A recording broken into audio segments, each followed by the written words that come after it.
मेरे बगाने के आम बा ले लो भर झोरा से 70 ग्राम बा। बात राइट बा, एक बाइट में लोग के पता तो चलिए गए।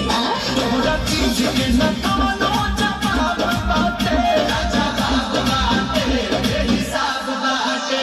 चलो तहरा खातिर चल पैसा घट के दे, अरे घट के दे।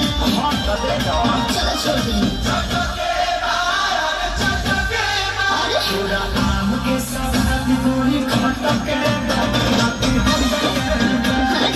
आम के साथ बड़ी खटके छुछू लग रहा है।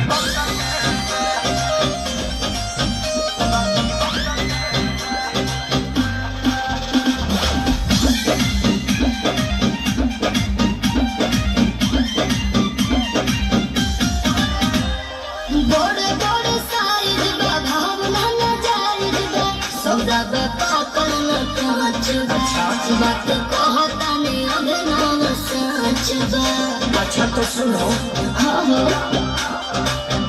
तोरा लंगड़ के तंगड़ा सवाद बाटे, जिंदाबाद बाटे, जिंदाबाद बाटे।